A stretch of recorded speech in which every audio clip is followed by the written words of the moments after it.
família real britânica não é estranha a escândalos, mas a última revelação da princesa Anne sobre a rainha Camila pode ser a mais intrigante. Enquanto as declarações de Anne ganham as manchetes, um segredo obscuro do passado de Camila vem à tona, gerando reações controversas entre os observadores da realeza. Junte-se a nós para descobrir esses segredos revelados, destacando suas consequências para a monarquia. A recente revelação de Anne abalou os alicerces da família real, deixando a reputação de Camila em pedaços e seu legado como rainha consorte manchado. Mas por que a princesa real fez isso? Por que ela não gosta de Camila? Quanto Anne desaprova Camila? Segundo relatos, a princesa Anne e Camila, rainha consorte, têm uma relação complicada, marcada por tensões e desaprovações esporádicas. Famosa por sua atitude direta e crenças conservadoras, disse que Anne foi cautelosa com a entrada de Camila na família real. A dúvida inicial de Anne surgiu de sua lealdade ao irmão, o rei Charles, e sua forte conexão com sua falecida mãe, a rainha Elizabeth II. Supõe-se que Anne via o papel de Camila na vida de Charles, enquanto ele ainda era casado com Diana, princesa de Gales, como uma fonte de problemas e possivelmente um motivo de vergonha para a monarquia. A aversão de Anne a escândalos públicos e sua preferência pela privacidade podem ter aumentado seu desconforto com Camila, que esteve sob o escrutínio público e da imprensa por muito tempo. Apesar de já ter passado por um divórcio, o compromisso de Anne com a monarquia nunca vacilou, o que pode ter influenciado a forma como ela percebe o passado complexo de Camila com Charles. O caráter direto e forte de Anne levou outros a vê-la como crítica em relação a pessoas que não possuem a mesma dedicação e tato. No entanto, com o tempo e a estabilidade alcançada na família real através do casamento de Charles e Camila, há relatos de que as opiniões de Anne podem ter se tornado mais positivas.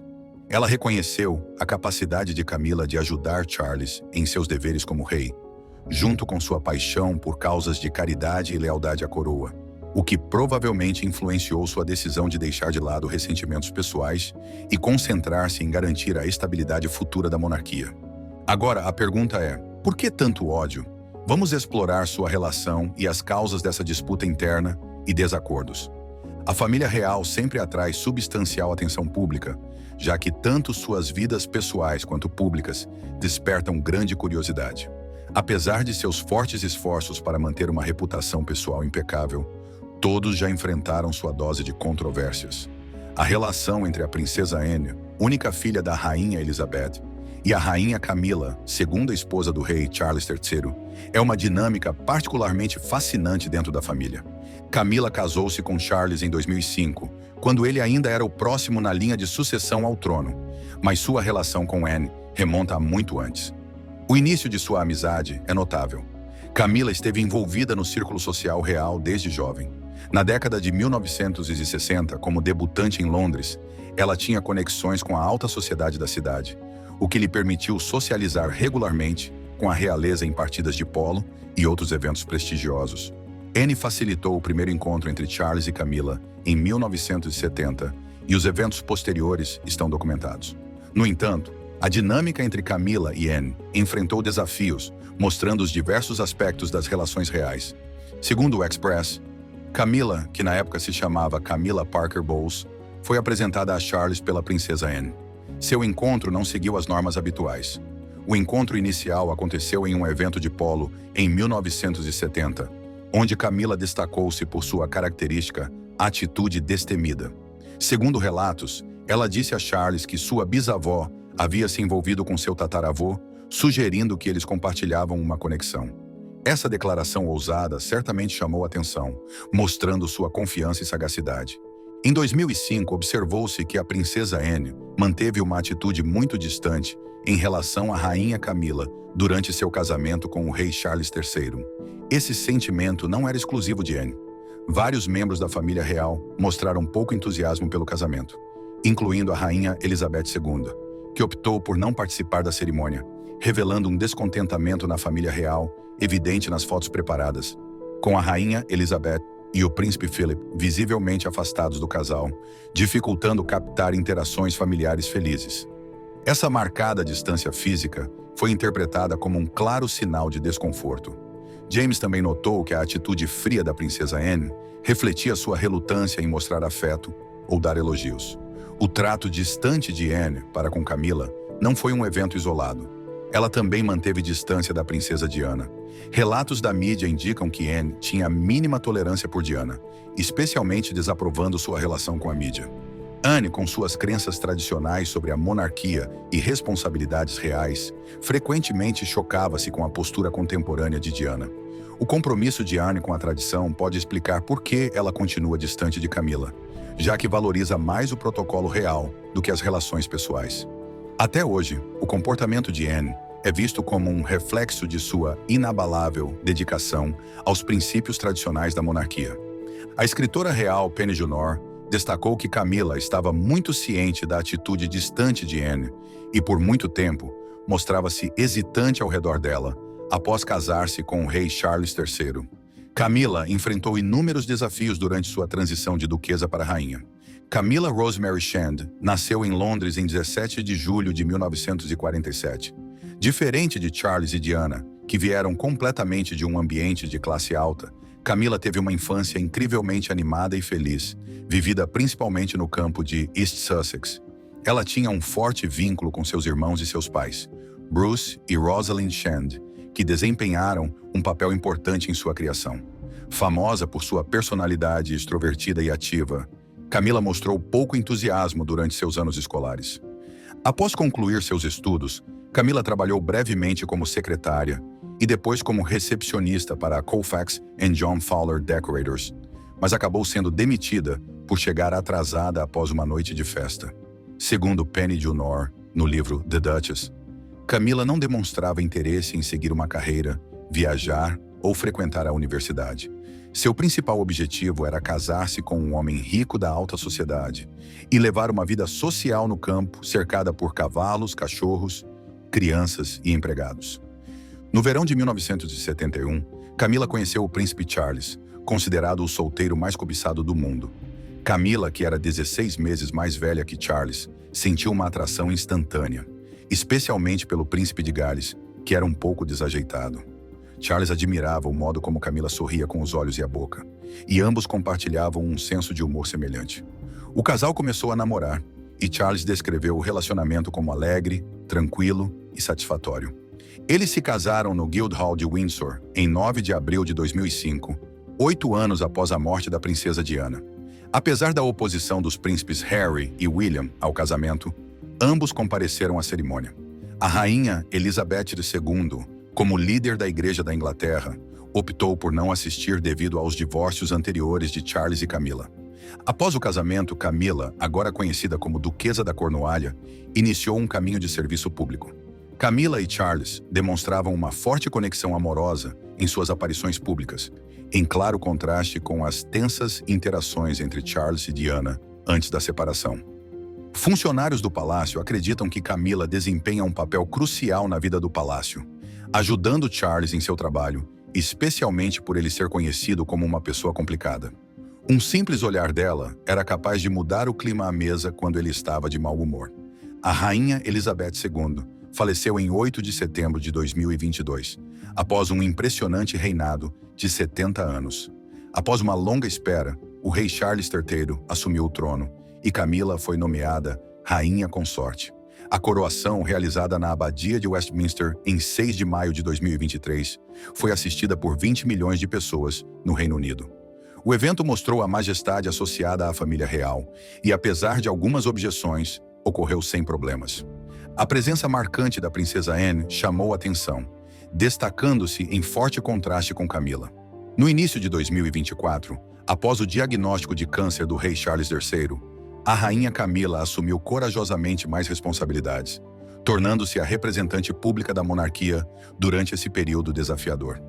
No entanto, a maior satisfação da rainha Camila está em sua vida privada em Clarence House e outras residências reais, onde é cercada por seus 10 netos. Apesar de ocupar a prestigiosa posição de rainha do Reino Unido, ela mantém seu amor pela diversão e pela família como essência. No luxuoso mundo dos reis e rainhas, as realidades ocultas frequentemente se escondem sob a fachada. A rainha Camila, a mulher que conquistou o amor do rei Charles III, tem sido alvo de especulação há muito tempo. A recente revelação da princesa Anne causou alvoroço no palácio. Há rumores há muito tempo sobre o suposto fascínio de Camila pelo místico, com comentários sobre seu envolvimento em atividades ocultas e leituras de tarô circulando entre os funcionários do palácio. É possível que essas alegações sejam mais significativas do que meros rumores? Camila poderia ter utilizado cerimônias antigas para navegar no complicado mundo da vida real?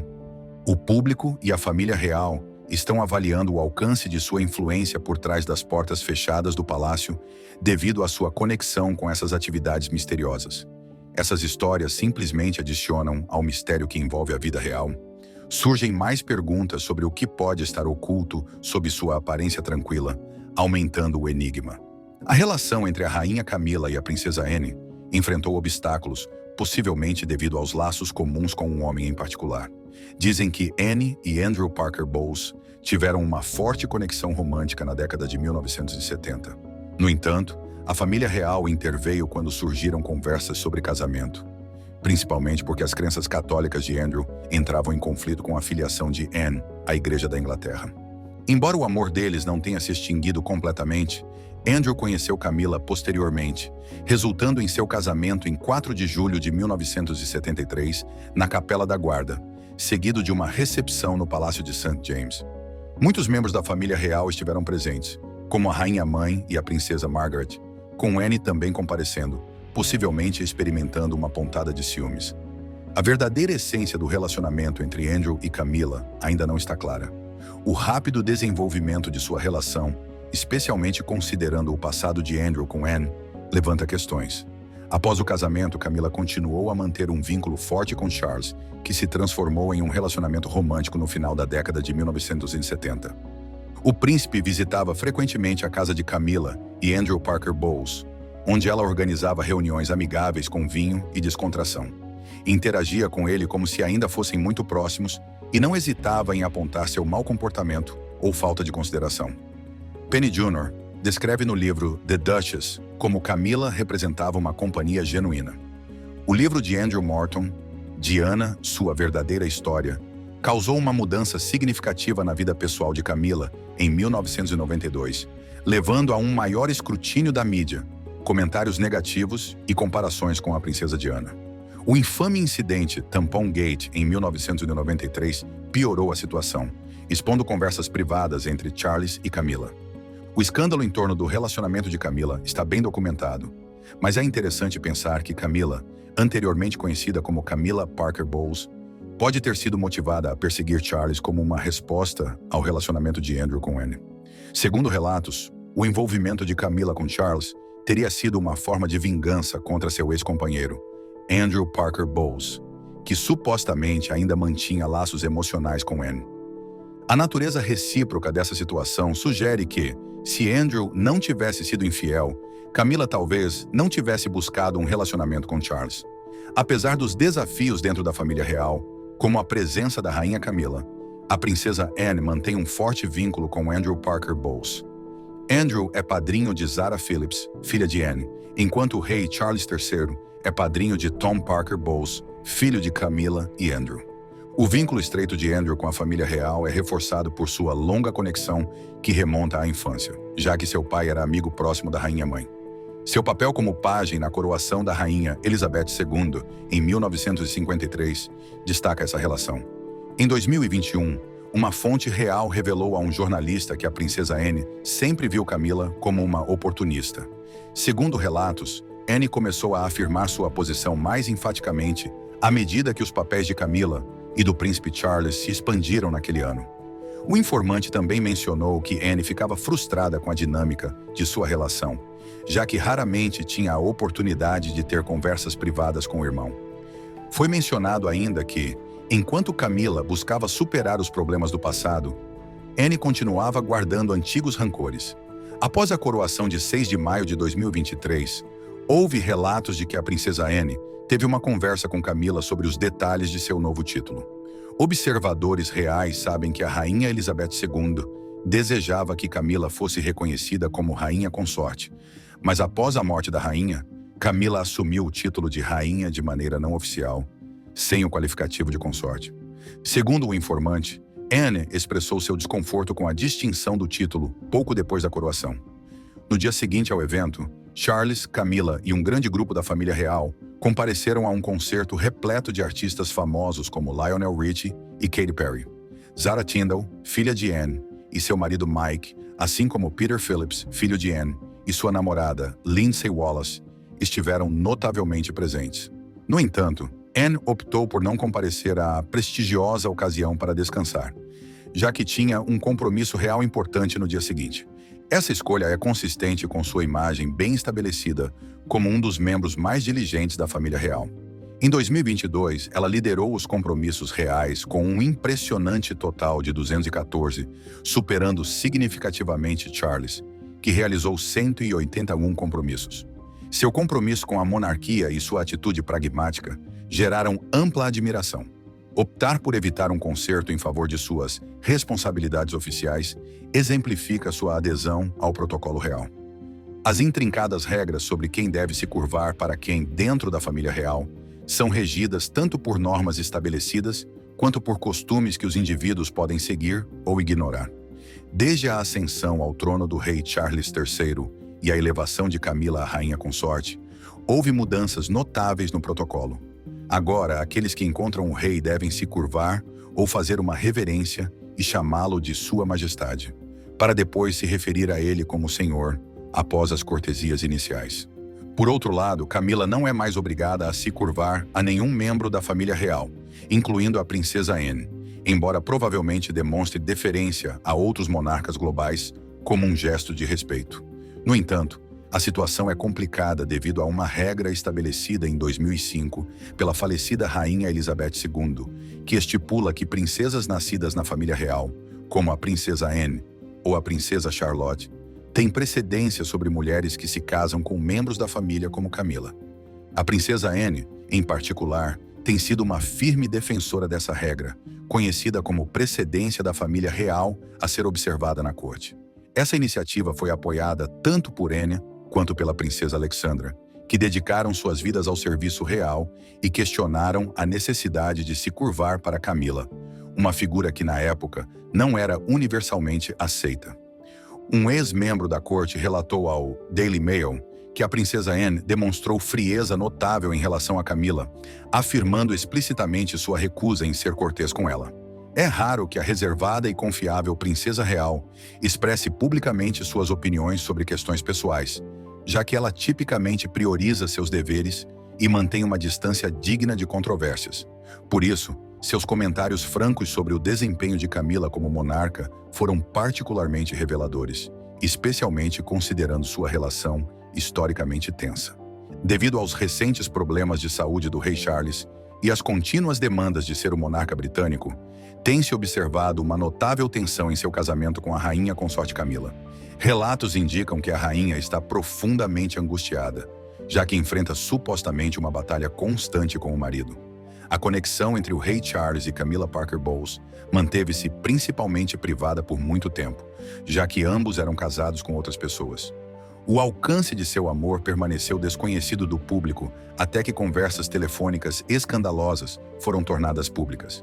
Relatos sugerem que o rei Charles, que por muito tempo lidou com a memória de sua primeira esposa sob os olhos do público, agora revive sentimentos de culpa e arrependimento.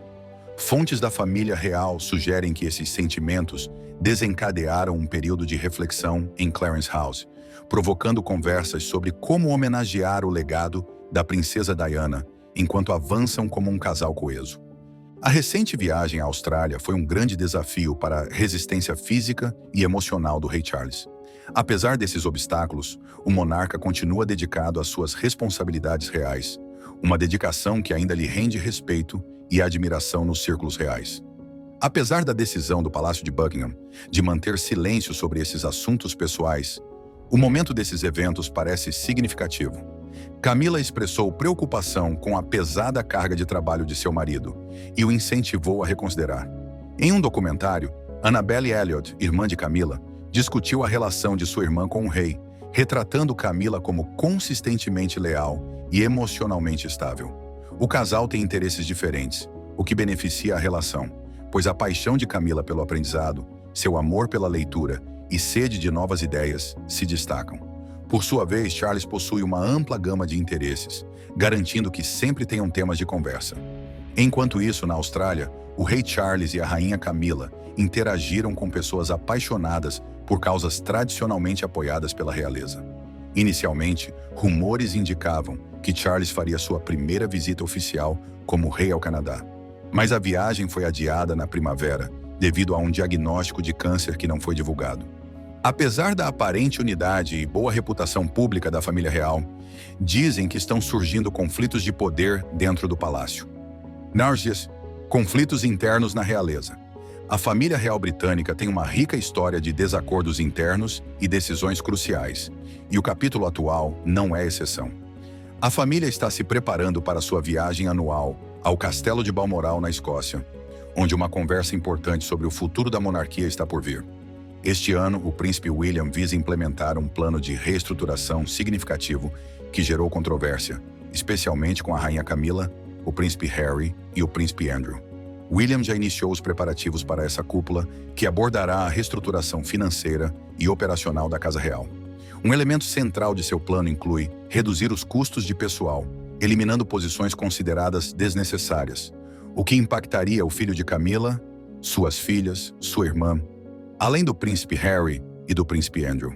A princesa Anne apoia completamente a estratégia financeira de William, e um debate animado é esperado na cúpula de Balmoral.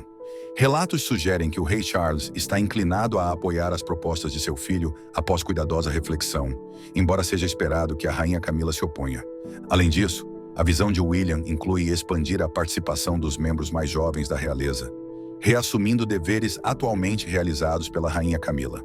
Outros membros da realeza provavelmente assumirão muitas de suas tarefas no início de 2024. Tensões entre Camila e Anne. A relação entre a rainha Camila e a princesa Anne é particularmente complexa e às vezes cheia de tensões. Embora ambas tenham cumprido fielmente seus deveres reais, os conflitos persistem há anos, frequentemente fora dos olhos do público. A monarquia enfrenta desafios modernos, como demandas crescentes por transparência e debates sobre sua relevância no século XXI. A transição do rei Charles III e da rainha consorte Camila simboliza uma mudança importante, mas a divisão entre Anne e Camila pode complicar ainda mais esse processo. A percepção pública é crucial para a sobrevivência da monarquia, que sempre dependeu do apoio popular para manter sua posição. Embora a rainha Camila tenha melhorado sua imagem pública, seu passado polêmico ainda gera escrutínio. A forma como Camila interage com outros membros da família será crucial para moldar o futuro da monarquia. A família real funciona como um sistema interdependente, no qual cada membro desempenha um papel único na representação da coroa. O papel de Anne e os desafios futuros. A princesa Anne, conhecida por sua dedicação e apego à tradição, desempenha um papel vital na manutenção dos princípios fundamentais da família. Seu compromisso com as responsabilidades reais e seu inabalável apoio à falecida rainha Elizabeth II lhe renderam significativa admiração. À medida que o rei Charles lidera a monarquia, as crenças tradicionais de Anne podem entrar em conflito com as visões mais modernas de Camila, causando mais discordância dentro da família. Isso é especialmente importante enquanto a monarquia busca equilibrar suas tradições com as demandas de uma sociedade em transformação. No entanto, Anne ainda possui influência significativa, e suas opiniões sobre as operações da monarquia provavelmente impactarão sua trajetória futura. O futuro da monarquia. O desenvolvimento futuro da monarquia estará nas mãos da próxima geração, especialmente do príncipe William e da princesa Catherine. O sucesso da monarquia dependerá da capacidade do próximo rei e rainha de construir uma imagem de família estável e coesa, essencial para manter sua relevância. Se os conflitos entre Camila e Anne persistirem, poderão enfraquecer a base para que os jovens membros prosperem. A popularidade de William e Catherine é uma vantagem importante, pois sua imagem pública frequentemente reflete a relevância da monarquia. A capacidade da monarquia de mostrar harmonia, mesmo diante de conflitos pessoais, será crucial para manter sua posição como símbolo de estabilidade nacional. Resolver ou gerenciar cuidadosamente os conflitos internos, especialmente entre a rainha Camila e a princesa Anne, será essencial para evitar que se tornem problemas públicos. Se esses conflitos não forem resolvidos, poderão prejudicar a credibilidade da monarquia em um momento em que o apoio público é fundamental. Pessoas na Grã-Bretanha e ao redor do mundo estarão atentas a como a família real lida com suas relações internas, especialmente entre membros-chave, já que isso pode impactar significativamente o futuro da monarquia e sua posição cultural e política no Reino Unido. Gostou deste vídeo? Deixe seu like e se inscreva no canal. E não se esqueça de clicar no próximo vídeo que aparece na sua tela. Elon Musk é conhecido por suas empresas inovadoras e personalidade audaciosa. Porém, por trás de seu sucesso está uma relação complexa com seu pai, Errol, que manteve um perfil discreto e raramente fala publicamente sobre seu famoso filho. No entanto, em uma revelação surpreendente, Elon Musk finalmente quebrou o silêncio, e suas palavras geraram alvoroço na mídia. O pai de Elon Musk acabou de falar sobre Elon Musk e surpreendeu a todos. Antes de ser conhecido como o pai do magnata tecnológico Elon Musk, Errol trilhou seu próprio caminho, repleto de reviravoltas e histórias interessantes que mais tarde influenciariam o espírito inovador de seu filho. Seus primeiros anos, sua educação e sua carreira como engenheiro refletem uma pessoa determinada a aproveitar as oportunidades, mesmo diante de desafios significativos. Nascido em 1946 em Pretória, na África do Sul, Errol cresceu em um país que enfrentava mudanças sociais e políticas complexas. O histórico de seu pai, na engenharia, provavelmente teve uma grande influência em sua decisão de seguir uma carreira semelhante. O interesse de Errol por mecânica e tecnologia floresceu durante sua juventude, pois ele passava muito tempo rodeado pelas ferramentas e dispositivos de seu pai. Ele frequentou o ensino médio na África do Sul, onde se destacou academicamente, especialmente em matemática e ciências. Sua habilidade em compreender conceitos complexos rapidamente o diferenciava de muitos de seus colegas. Após concluir o ensino médio, Errol continuou seus estudos superiores em engenharia. Ele estudou na Universidade de Pretória, uma das principais instituições da África do Sul, onde obteve um diploma em engenharia eletromecânica. Essa abordagem multidisciplinar era adequada à aptidão natural de Errol, tanto para os aspectos práticos quanto teóricos da engenharia. Após concluir seus estudos, Errol não encontrou de imediato um caminho direto para a indústria tecnológica, mas isso não o desanimou. Ele desempenhou diversos papéis na engenharia, desenvolvendo uma ampla gama de habilidades em engenharia elétrica e mecânica. Sua carreira inicial incluiu trabalho no Exército Sul-Africano e em várias empresas do setor privado. Essas experiências o ajudaram a construir um entendimento profundo de sistemas mecânicos, algo que mais tarde seria útil em seus projetos. Um dos momentos-chave na carreira de Errol ocorreu quando ele começou a trabalhar na área de engenharia industrial. Ele participou de diversos projetos em larga escala, incluindo o desenvolvimento de equipamentos de mineração e sistemas mecânicos para a indústria pesada. Naquela época, na economia da África do Sul dependia fortemente do setor de mineração, e a experiência de Errol em engenharia desempenhou um papel crucial na melhoria das operações mineradoras por meio de maquinários e sistemas mais eficientes. Seu trabalho com empresas mineradoras permitiu que ele demonstrasse suas habilidades como um solucionador de problemas inovador, o que o levou a conquistar diversos contratos importantes. Além de seu trabalho industrial, Errol tinha um grande interesse por avanços tecnológicos. Ele era fascinado pelo ritmo acelerado da inovação em áreas como eletrônica e computação, que estavam começando a ter um impacto significativo no mundo. Sua curiosidade por essas áreas o levou a experimentar novas tecnologias, mesmo enquanto continuava trabalhando em funções de engenharia mais tradicionais na África do Sul. Errol sempre buscava maneiras de melhorar os sistemas existentes e criar novos, um enfoque alinhado ao impulso inovador que mais tarde influenciaria seus filhos, especialmente Elon. A vida de Errol como engenheiro também envolveu diversos empreendimentos comerciais. Em certo momento, ele tornou-se coproprietário de uma empresa de engenharia especializada em maquinário industrial e tecnologia. Seu espírito empreendedor, combinado com seu conhecimento técnico, permitiu que ele navegasse com relativa facilidade pelo mundo dos negócios e da engenharia. Contudo, apesar de seu sucesso nos negócios, a vida de Errol não esteve isenta de desafios. Sua carreira profissional, embora promissora, frequentemente entrava em conflito com sua vida pessoal. Essa tensão tornou-se mais evidente em sua relação com sua família, particularmente com sua ex-esposa, May Musk. A carreira de Elon Musk deu uma guinada radical no final da década de 1970, quando ele tomou uma decisão fundamental que não apenas moldaria seu futuro, mas também o levaria à riqueza de maneira inesperada. Além de sua carreira como engenheiro, Elon desenvolveu uma paixão por aviação. Ele obteve sua licença de piloto e começou a voar pequenas aeronaves, tanto por lazer quanto, em algumas ocasiões, como parte de suas responsabilidades profissionais. Foi nesse momento que sua carreira começou a mudar, levando-o ao mundo da aviação e, eventualmente, a uma fortuna.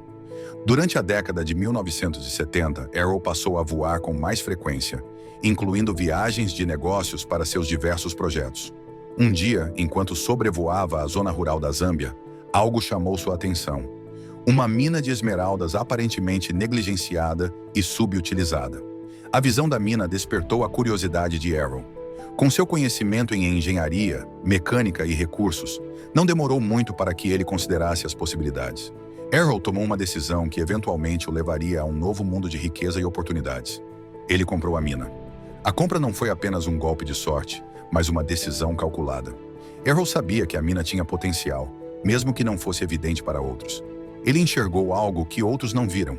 Sua decisão não se tratava apenas de adquirir um terreno ou equipamento, mas de reconhecer uma oportunidade com potencial para gerar lucros significativos. Com seu histórico em engenharia e conhecimento de sistemas industriais, Arrow rapidamente começou a melhorar as operações da mina. Ele incorporou o equipamento necessário, otimizou os processos e começou a extrair recursos de maneira mais eficiente. Não demorou muito para que a produção da mina aumentasse significativamente, e com isso, Arrow começou a colher os frutos de seu investimento. A Zâmbia é um país rico em recursos naturais, particularmente cobre, e a mineração é uma indústria-chave. Arrow havia encontrado uma mina de ouro, tecnicamente, uma mina de esmeraldas. Seu conhecimento em engenharia permitiu implementar sistemas que melhoraram a rentabilidade da mina, enquanto sua mentalidade empreendedora o guiava pelo terreno, frequentemente complicado, de operar um negócio minerador em um país estrangeiro. Apesar dos desafios, ele conseguiu navegar pela logística complexa e o ambiente político da Zâmbia, tornando seu sucesso ainda mais impressionante. A mina tornou-se altamente lucrativa e a riqueza de Arrow começou a crescer rapidamente. Ele utilizou os rendimentos da mina para financiar seu estilo de vida e expandir outros interesses comerciais. Seu sucesso lançou as bases para um crescimento financeiro ainda maior, e não demorou para que Arrow se tornasse uma das pessoas mais ricas da África do Sul. Sua carreira como piloto e sua curiosidade pelo mundo ao seu redor desempenharam um papel significativo em ajudá-lo a reconhecer o potencial da mina. Voar lhe proporcionava uma perspectiva única e a oportunidade de identificar possibilidades que outros poderiam não perceber, algo que Elon também incorpora em seus projetos. Mas por que eles são tão parecidos e, ao mesmo tempo, tão distantes, a ponto de Arrow recentemente ter quebrado o silêncio sobre Elon? A carreira de Elon Musk na política não é tão amplamente discutida quanto suas incursões na engenharia, mineração ou negócios, mas sua participação no cenário político desempenhou um papel importante na formação de sua trajetória e, em certa medida, no futuro de sua família.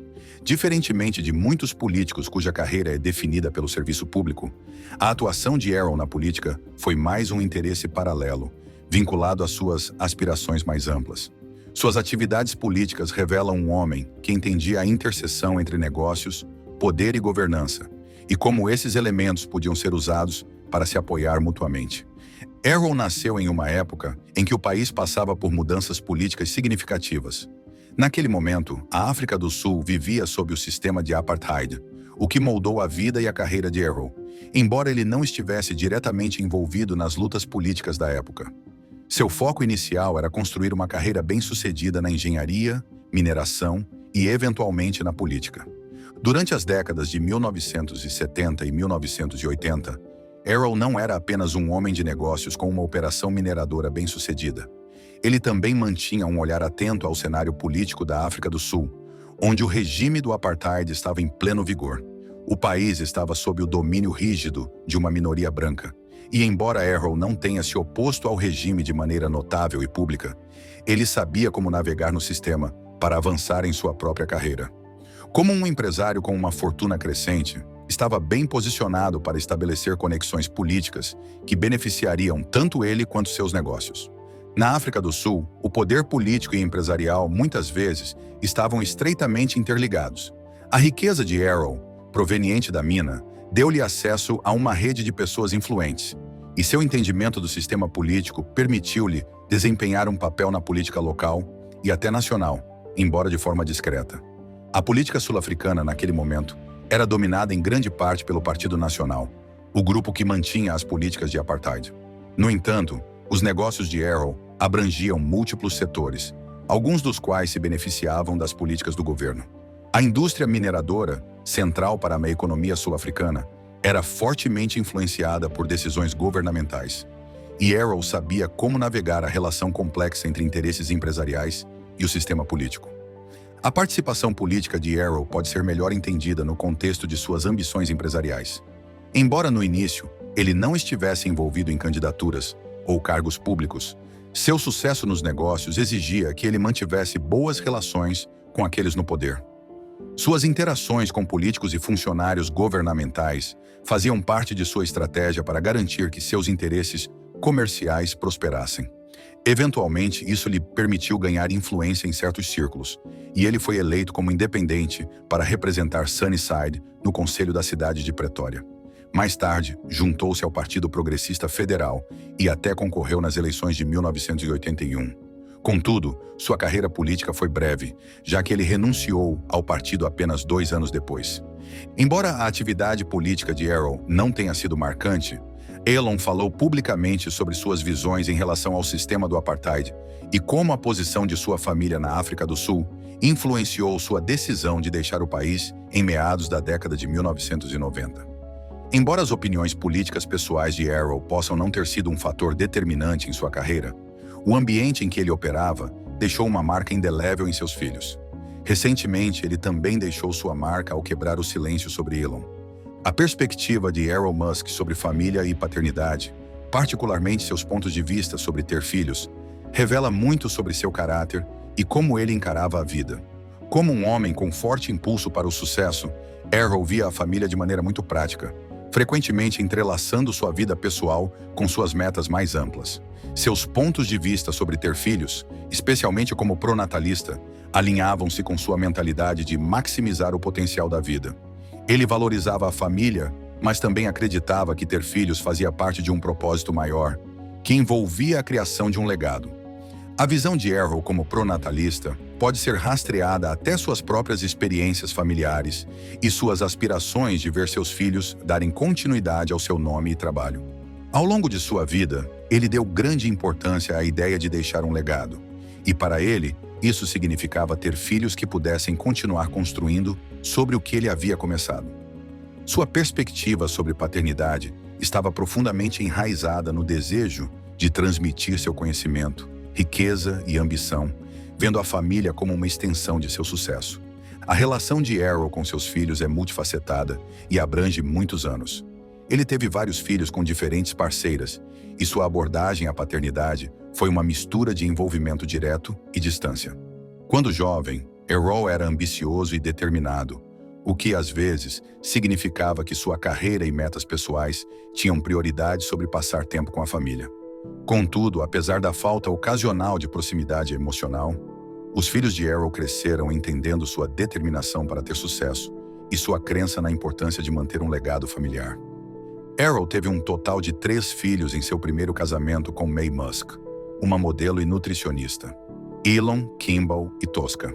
Elon, é claro, tornou-se um bilionário da tecnologia e fundador de empresas como Tesla e SpaceX. Mas isso não significa que Arrow pense nele com carinho, já que recentemente quebrou o silêncio.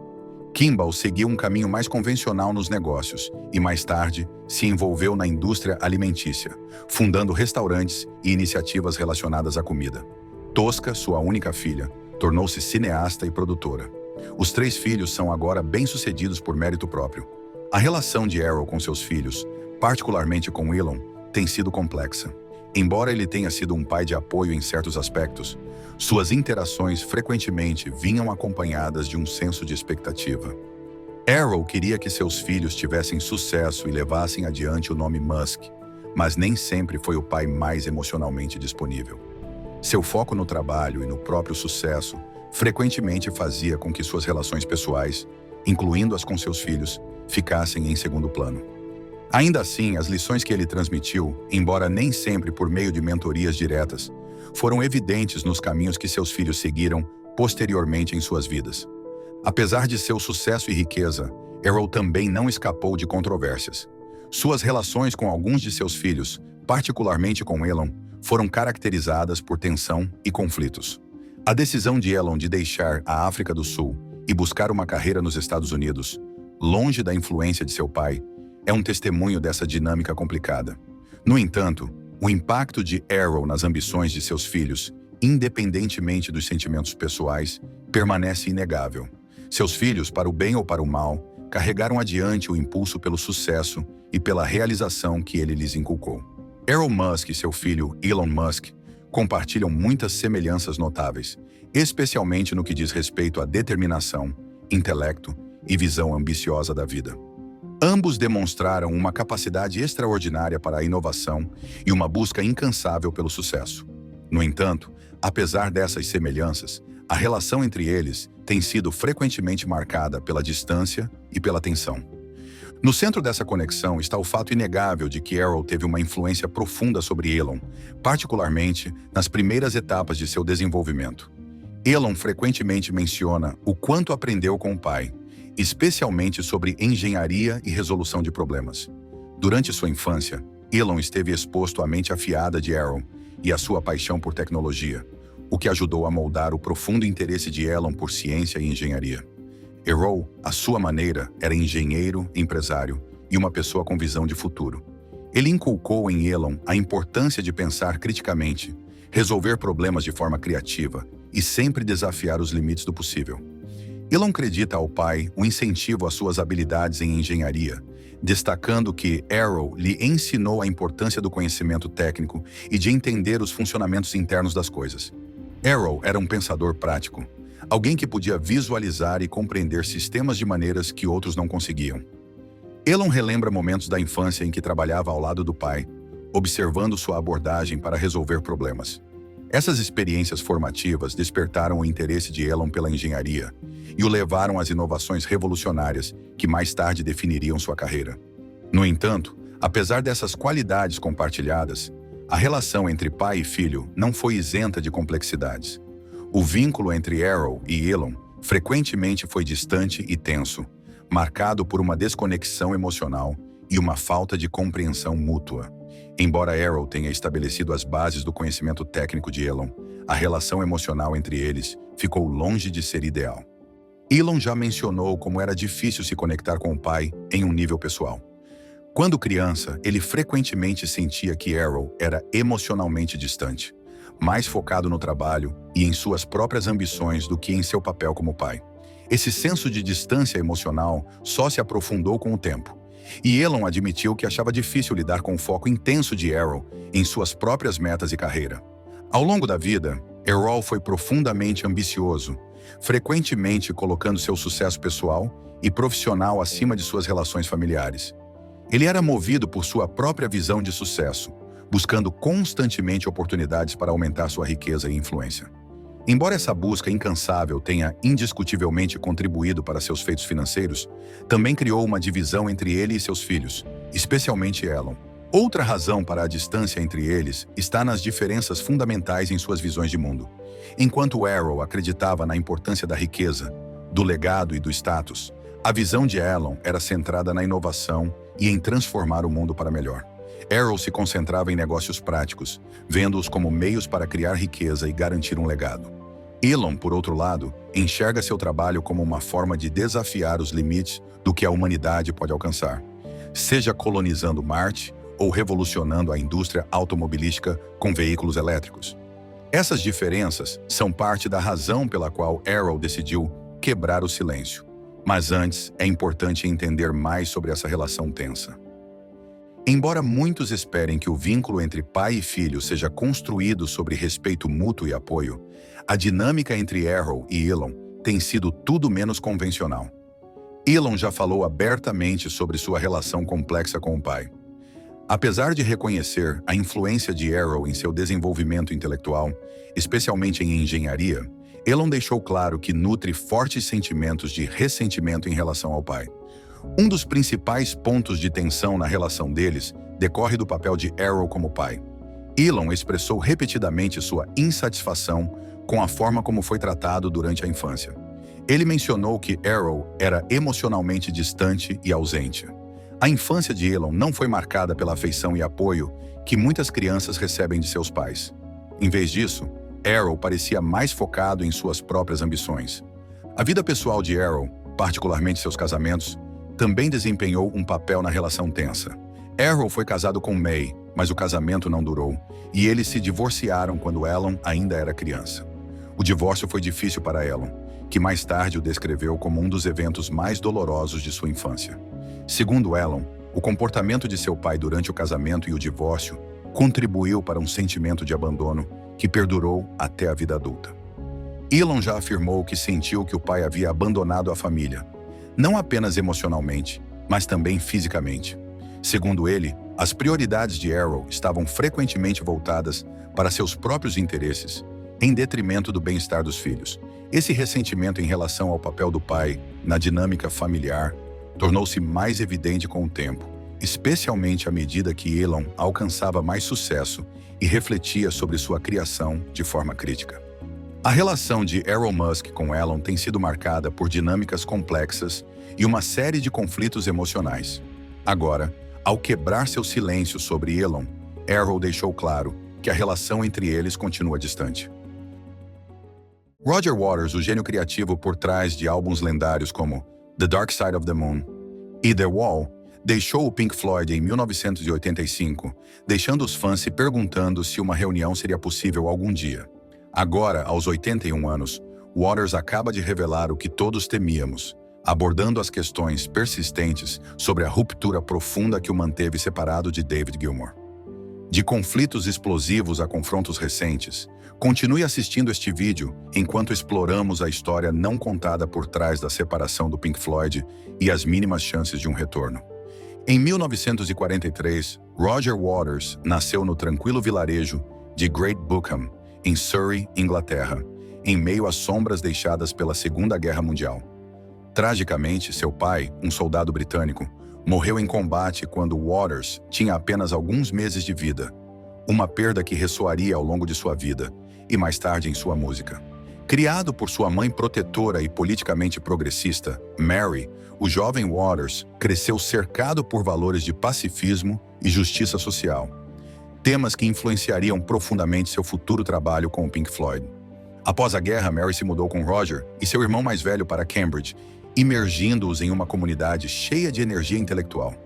Roger frequentou a Cambridge County High School for Boys, onde enfrentou o rígido sistema educacional britânico, um sistema que ele criticaria de forma icônica em Another Brick in the Wall, Part 2 do álbum The Wall. Embora tivesse dificuldades acadêmicas, Cambridge foi essencial para seu desenvolvimento artístico, pois o introduziu a amizades duradouras e futuros colegas de banda, especialmente seu colega de classe, Roger Sid Barrett.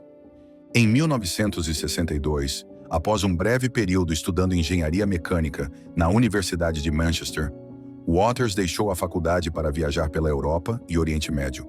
Ao retornar ao Reino Unido, começou a trabalhar em uma firma de arquitetura e depois ingressou no Regent Street Polytechnic, onde conheceu o futuro baterista do Pink Floyd, Nick Mason.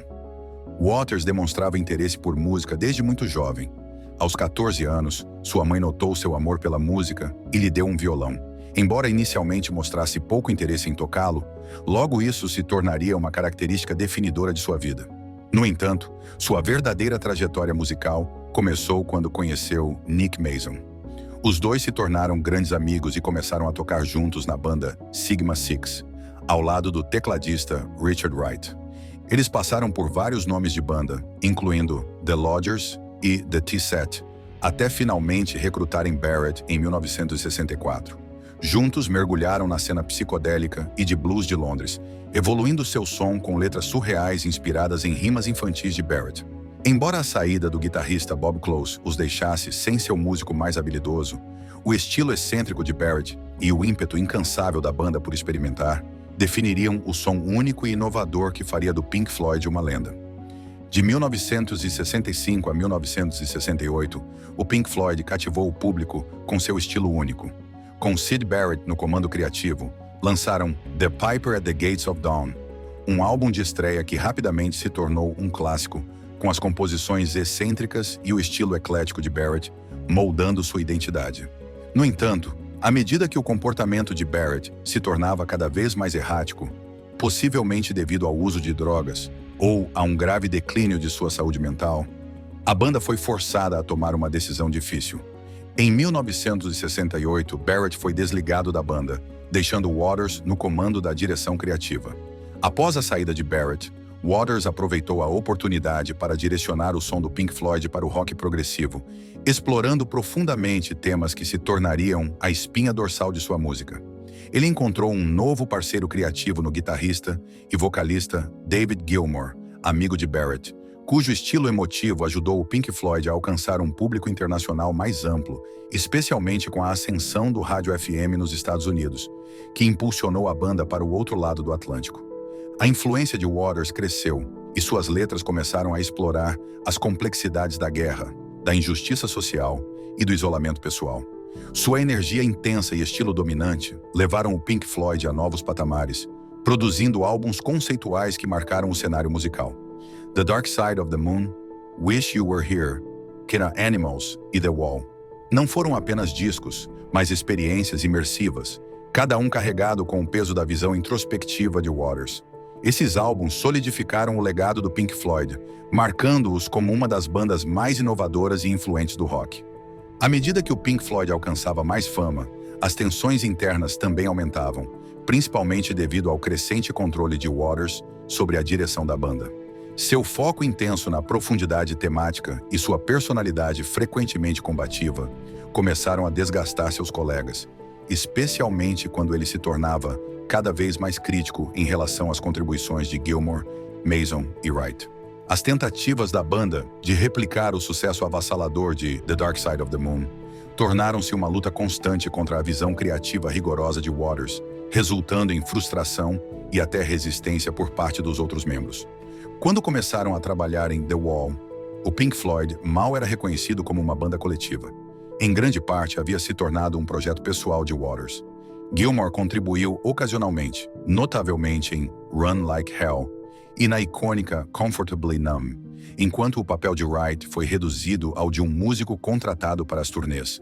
Com The Final Cut, o último álbum do Pink Floyd com Waters, a dinâmica da banda se fragmentou ainda mais, deixando pouco espaço para a influência de Gilmour. Em muitos aspectos, esse álbum marcou o fim, com Waters assumindo um papel mais proeminente na direção criativa da banda, provavelmente deixando menos espaço para as contribuições de seus colegas. Em 1970, enquanto ainda fazia parte do Pink Floyd, Waters já havia explorado o trabalho solo com Music from the Body, uma trilha sonora colaborativa com o compositor experimental Ron Gissing, que incluía participações não creditadas de outros membros do Floyd. No entanto, seu verdadeiro caminho solo começou com The Pros and Cons of Hitchhiking, em 1984. Este álbum, que contou com um elenco estelar, incluindo Eric Clapton, Andy Bone e Michael Kamen, além das backing vocals Katie Kissoon e Madeleine Bell, destacou o estilo profundamente introspectivo que Waters havia trazido para a banda anos antes. Originalmente apresentado junto com The Wall como possíveis projetos para o Pink Floyd, a banda escolheu o último, deixando The Pros and Cons of Hitchhiking arquivado até depois de The Final Cut. O álbum, com suas letras fragmentadas e sequências de sonhos surreais, se mostrou desafiador tanto para o público quanto para os críticos, ressaltando o estilo ambicioso, mas divisivo de Waters. A já tensa relação entre Waters e Gilmour explodiu em meados dos anos 1980, quando Gilmour declarou sua intenção de seguir em frente com um novo álbum do Pink Floyd sem Waters. Essa decisão alimentou a determinação de Waters de deixar oficialmente a banda em 1985, mas não marcou o fim de seu amargo conflito. Imediatamente após sua saída, Waters iniciou uma batalha legal com Gilmour e Nick Mason, invocando uma cláusula de membro que sai perante a EMI e a CBS, argumentando que o Pink Floyd deveria ser dissolvido, pois ele o considerava uma força criativa esgotada. Em outubro de 1986, Waters buscou a dissolução legal da banda através da alta corte, enquanto Gilmour e Mason argumentaram que o Pink Floyd ainda tinha futuro. Em 1987, Waters chegou a um acordo, afastando-se do legado do Pink Floyd sob pressão financeira, e ao perceber que, comercialmente, o nome Pink Floyd era valioso demais para ser dissolvido. Refletindo em uma entrevista de 2013 para a BBC, Waters admitiu que cometeu um erro. "Claro, eu estava errado. Uma das poucas vezes em que a profissão jurídica me ensinou algo", explicou, aludindo a como os advogados o fizeram entender o valor comercial do nome. "Você não pode simplesmente dizer que acabou." Embora essa admissão tenha sido sincera, marcou o início do florescente caminho solo de Waters. Impulsionado pela separação do Pink Floyd, Waters canalizou sua energia para uma prolífica carreira solo, mantendo-se fiel à sua paixão por comentários políticos e sociais. Em 1987, lançou Radio Chaos, um álbum conceitual que narrava essa história de um menino telepático no contexto de uma guerra nuclear. Embora os temas do álbum fossem ousados, a falta de singles de destaque deixou fãs e críticos com uma resposta morna. Ainda assim, Waters continuou inovando, combinando gravações ao vivo e de estúdio para realçar seus temas. Seu álbum ao vivo, The Wall, Live in Berlin, trouxe nova vida à sua obra icônica, enquanto In the Flesh, Live, destacou sua presença de palco duradoura. Depois veio Amused to Death, um álbum de estúdio que refletia seus pensamentos mais sombrios sobre extremismo religioso, política global e comentários culturais, tudo filtrado pela lente de um gorila assistindo televisão. Com o trabalho distinto na guitarra de Jeff Beck, o álbum sublinhou o compromisso de Waters com uma arte que desafiava limites, mostrando que, mesmo sem o Pink Floyd, ele permanecia uma voz poderosa no rock e no ativismo social. Ironicamente, algumas das melhores críticas de Roger Waters não vieram de seus álbuns de rock solo, mas de Saíra, sua composição operística inspirada na Revolução Francesa. Com letras de Etienne Roda Gil e as poderosas vozes de Bryn Terfel, a ópera buscava um drama elevado. Enquanto alguns críticos elogiaram sua ambição, outros não foram tão entusiastas. Joshua Rosenblum, da Opera News, comentou que, embora Saíra tivesse um tema relevante, deixou a desejar um vislumbre do estilo ousado e visionário do Pink Floyd. Apesar das críticas mistas, Waters seguiu em frente, inabalável, continuando com extensas turnês mundiais, famosas por seus impressionantes efeitos de palco e letras reflexivas com consciência social, que cativavam públicos ao redor do mundo. Enquanto isso, entre 1987 e 1994, David Gilmour liderou os membros remanescentes do Pink Floyd em uma nova era, produzindo 2 álbuns de estúdio, realizando turnês e lançando 2 álbuns ao vivo. No entanto, em 2005, os companheiros de banda distantes encontraram um terreno comum quando Bob Geldof os incentivou a se reunir para uma performance única no Live 8. Por aquela breve noite, as tensões se dissolveram e eles recuperaram a energia que uma vez definiu a magia do Pink Floyd nos anos 70. Fãs e críticos aclamaram como um retorno triunfante. A reunião gerou grande entusiasmo e os promotores ofereceram à banda a impressionante quantia de $150 milhões para fazer uma turnê pelos Estados Unidos após o show no Hyde Park. No entanto, demonstrando que a reunião não havia sido motivada por ganhos financeiros, Waters e Gilmour recusaram a oferta, mostrando que o concerto do Live 8 não foi apenas por nostalgia ou dinheiro, mas um momento de história compartilhada que não poderia ser facilmente replicado.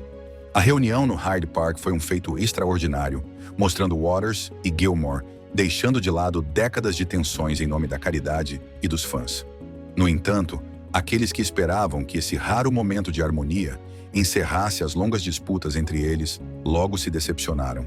Sua rivalidade profissional, moldada por diferenças criativas e confrontos não resolvidos, continuou fervendo sob a superfície, com nenhum dos dois cedendo em suas posturas firmes.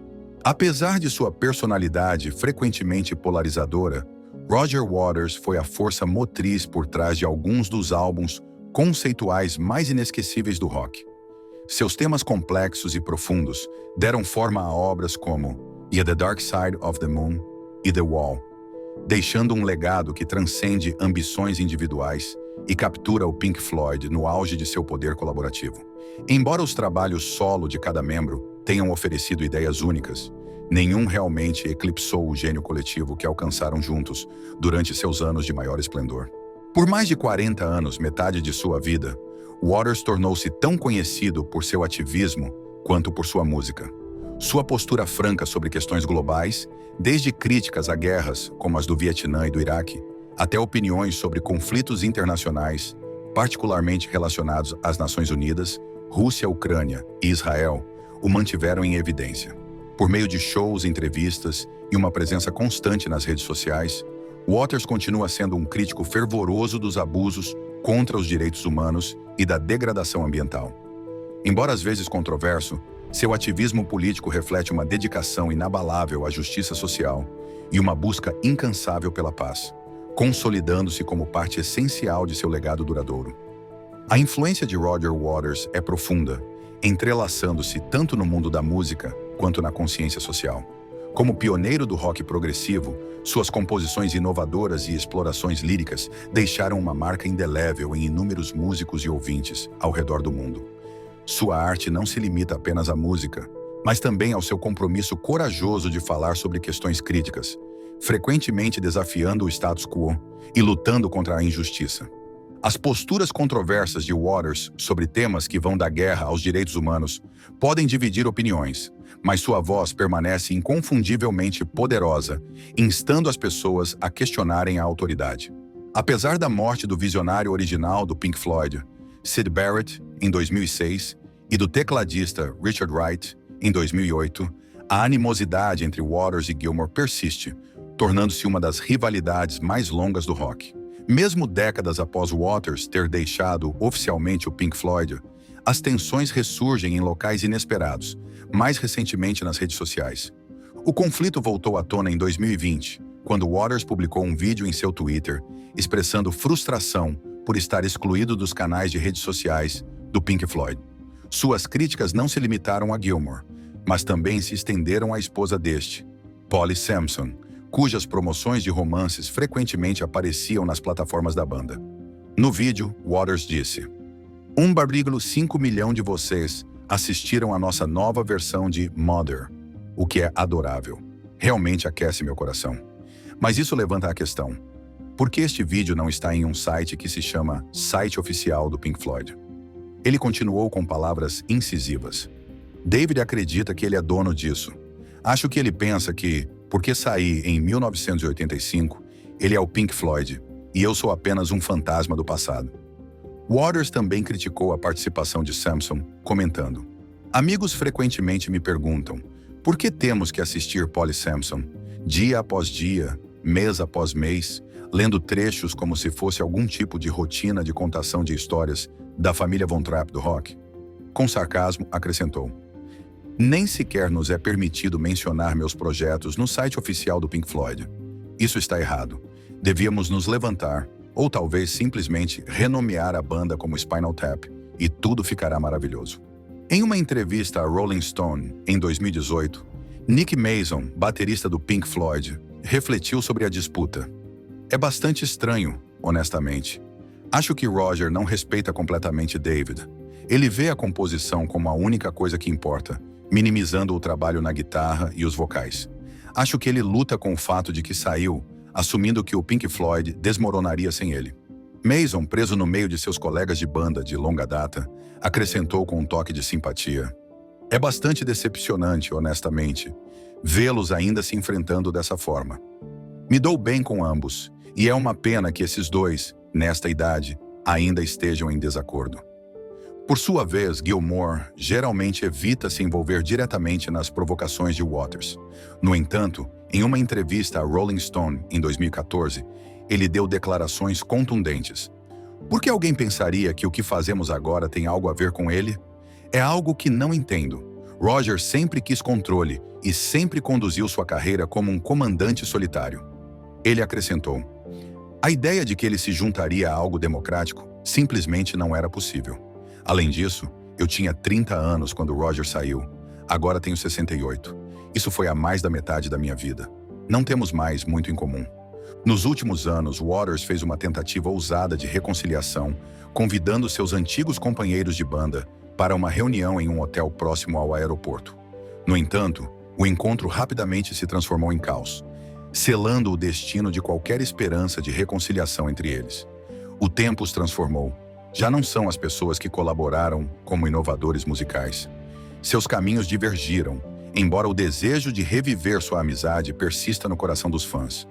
Apesar de sua relação contenciosa, os seguidores do Pink Floyd continuam sonhando com uma reunião entre essas figuras icônicas.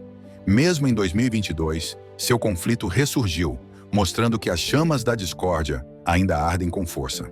Após o adiamento do relançamento do álbum Animals, de 1977, Waters usou as redes sociais para fazer uma declaração incisiva.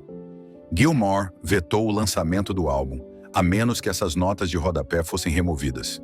Isso é apenas mais um movimento na campanha da equipe Gilmour-Sampson para reivindicar mais crédito do que Dave merece por suas contribuições ao Pink Floyd de 1967 a 1985.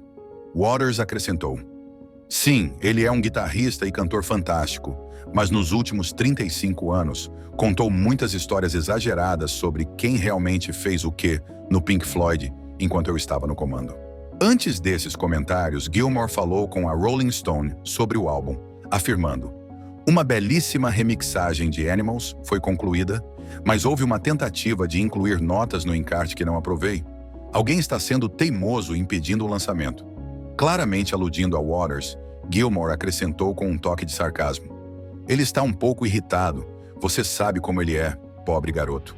Quando perguntado sobre a possibilidade de uma reunião, Gilmour respondeu de forma categórica: "É bastante improvável, receio."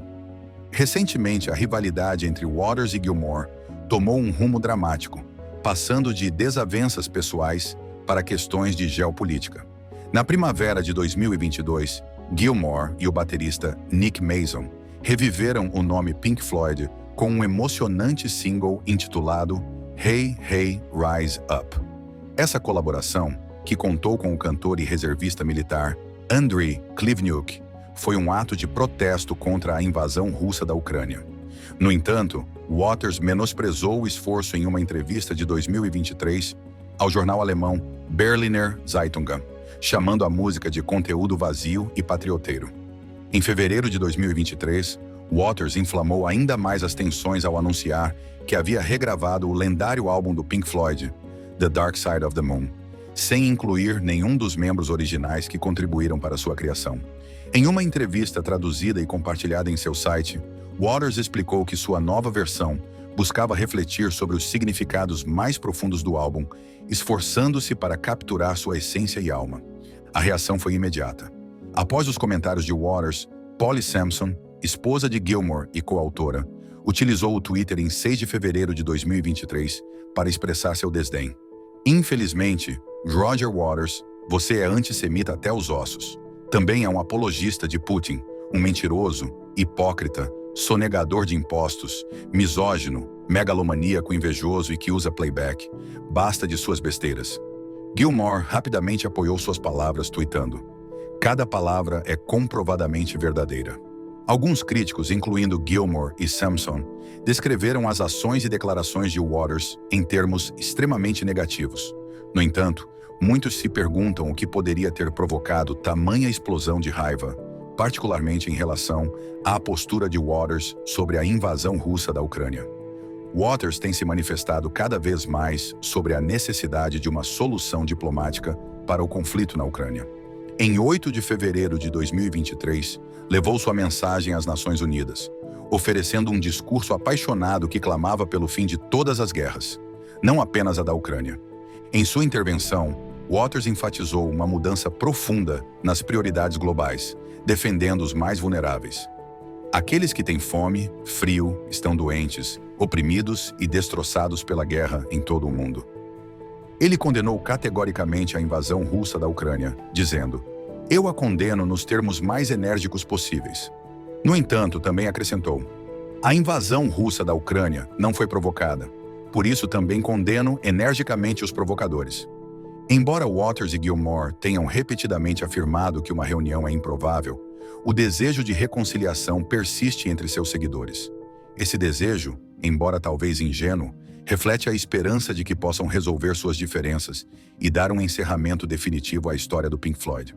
Apesar disso, parece que ambos os músicos estão mais focados em seus próprios caminhos, com Waters trabalhando em seu novo álbum, The Bar, e em suas memórias, e Gilmour centrado em projetos pessoais.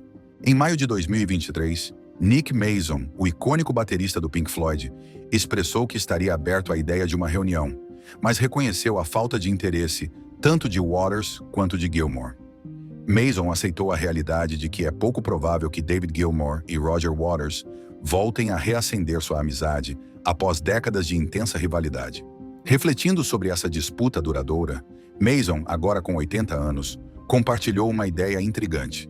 E se a inteligência artificial pudesse compor música que imitasse a essência do Pink Floyd, como se Waters nunca tivesse saído? Em uma entrevista ao The Mirror, Mason comentou: "Seria fascinante ver o que a IA poderia fazer com música nova. Imaginem se pudéssemos criar um cenário em que David e Roger fossem amigos novamente. Poderíamos ser como ABBA no final de tudo." Também acrescentou que lamenta como o conflito contínuo frequentemente ofuscou as incríveis realizações da banda ao longo dos anos. "Durante nossos 55 anos de carreira, a maior parte foi absolutamente incrível", lembrou. "Tivemos o imenso privilégio de estar em uma banda de sucesso, viajar pelo mundo e nos relacionar com pessoas fascinantes. Era como ter um bilhete dourado para conhecer meus atletas e atores favoritos." Hoje Mason encontra alegria em manter vivo o espírito dos primeiros dias do Pink Floyd através de sua banda Saucerful of Secrets, que inclui Gary Kemp, do Spandau Ballet. Ele observou que, com o passar do tempo, a história do Pink Floyd ganha um brilho mais positivo, iluminando o legado da banda de forma mais otimista. O nome Pink Floyd, derivado de dois dos músicos da Carolina do Norte favoritos de Syd Barrett, Pink Anderson e Floyd Council, pode parecer peculiar, mas acabou sendo uma origem apropriada para um grupo que criaria música atemporal. Seu icônico álbum, The Dark Side of the Moon, já deteve o título de álbum mais vendido do mundo, com estimativas sugerindo que 1 em cada 12 pessoas possui uma cópia. No entanto, apesar de seu monumental sucesso, Gilmour e Waters estão imersos em uma amarga disputa há quase 40 anos. Waters não evitou o conflito, até refletindo sobre o que poderia ter sido se tivesse seguido um caminho diferente. "Poderia ter sido arquiteto, mas não acho que teria sido muito feliz. Quase toda a arquitetura moderna é um jogo tolo do meu ponto de vista", comentou. Para Waters e Gilmour, algumas tensões parecem imunes ao passar do tempo. Uma rivalidade complexa e duradoura que nem mesmo sua história compartilhada consegue resolver. No entanto, para inúmeros fãs do Pink Floyd ao redor do mundo, essa brecha intransponível entre essas duas lendas continua sendo uma fonte profunda de tristeza. Embora ambos os músicos tenham expressado que uma reunião é improvável, a esperança de reconciliação persiste, oferecendo pelo menos a possibilidade de um desfecho para seus leais seguidores. No entanto, parece que tanto Waters quanto Gilmour estão em paz com a direção que suas vidas tomaram. Waters deixou claro que está ocupado com novos projetos, incluindo seu álbum The Bar e a edição de suas memórias, enquanto Gilmour se distanciou de qualquer expectativa de reunião. Apesar dessa realidade, os fãs ainda se lembram de momentos fugazes de união, como o show do Live 8 em 2005, quando as diferenças foram deixadas de lado por uma causa maior. Foi uma rara oportunidade de experimentar a magia do Pink Floyd mais uma vez, mas parece que esses dias ficaram firmemente no passado. Você ainda sonha em vê-los juntos mais uma vez? Compartilhe seus pensamentos nos comentários e não se esqueça de se inscrever para mais atualizações. Até a próxima!